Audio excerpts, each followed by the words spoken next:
Welcome back. We are in the midst of a roundtable with a great group. And Anthony Mann, this week in Miami-Dade, specifically in Miami Gardens, Andrew Gillum came back. Andrew Gillum, who ran, I thought, a good but not successful campaign for governor against Ron DeSantis, lost by 33,000 votes, said he had a big announcement he was going to make. I mean, the hype was kind of over the top, I think. But then he announced, I'm going to get my goal here, my job for the next year, is to get 1 million Democratic voters registered in the state of Florida. Is that realistic? Well, it might be. Registering voters, as a few people told me when I was reporting about that event, that's almost the easy part. It's then what happens to those people that you sign up to vote. Do you actually get them to the polls? And right. He says he wants to engage them also. But what does it mean, engage them, to get them committed and giving money and getting them committed enough so they'll go out and vote the way you hope, if you're a Democrat, and in Gillum's case, actually go and vote. There still are a lot of specifics that aren't clear about this. I mean, just how much money is he really have in mind to do this, and how it will happen, and how you'll even count the million supposed new voters. On the same day, the state Democratic Party said it had an effort to spend $2 million to register 200,000 voters, and some of that is being double counted. So it's a good way for Gillum to try and stay relevant and keep himself in the news. Right. Mark LaPointe, I've gotten to know Andrew Gillum a little bit over the course of the campaign. He's a very engaging, a very appealing man, very likable. And there are some people who were expecting at this a big announcement. He was going to say he was going to run for president. He did not, and in fact has sort of shied away from answering that question. What's up with Mr. Gillum? What is he going to do? Well, I think you're correct. A lot of folks were expecting a whole lot more than what came out, because every one of us received a tweet or some sort of email to that regard. The fact of the matter, though, is he is a political force. He's shown that in terms of what he's been able. I mean, he came that close to winning the governorship. 33,000 votes. I mean, less than 1/2%. Right, and I think, as Tony mentioned, he needs to keep himself engaged, because clearly there's a future for him, not only in the party but also potentially in national politics. And what better way to do so than to actually engage as it relates to the voting rights? All of us here know very well that this is a state that at any given time, at any given statewide election, there could potentially be some sort of litigation. And my sense is there's great merit to going out there and trying to actually increase the rolls.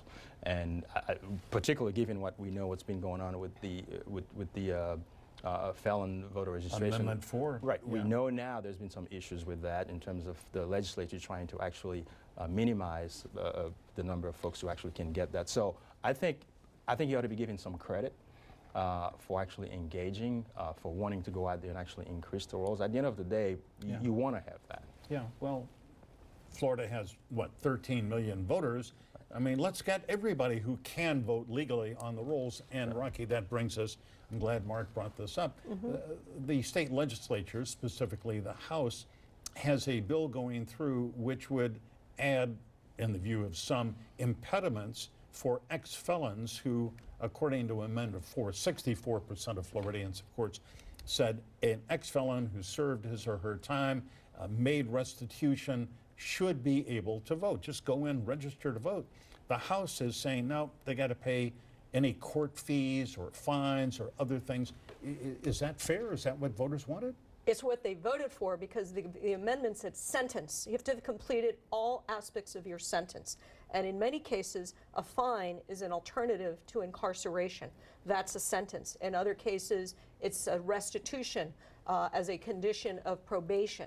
So I think that you have to evaluate what is part of the sentence, and it may be different in each case. So I think that it's somewhat, I don't know, hiding the ball if what the proponents of Amendment 4 we're hoping is that all those other issues would be ignored and we'd focus exclusively on incarceration and probation.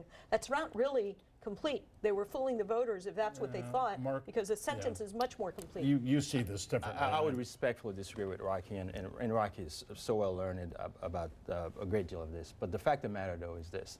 The amendment didn't say we're going to allow actual felons to be able to vote with any other condition than if they had, other than the fact that if they had been guilty of murder or sexual assault.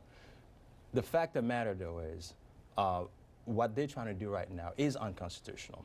We know about the history of voting rights in this country. We know about the history of Is this poll voter taxes. suppression? Oh, absolutely. It is to the degree that, and I understand where Rocky is coming from, but the mere fact that they may have argued for a sentence, right, doesn't mean that you can reduce, you can actually impose now this tax on them.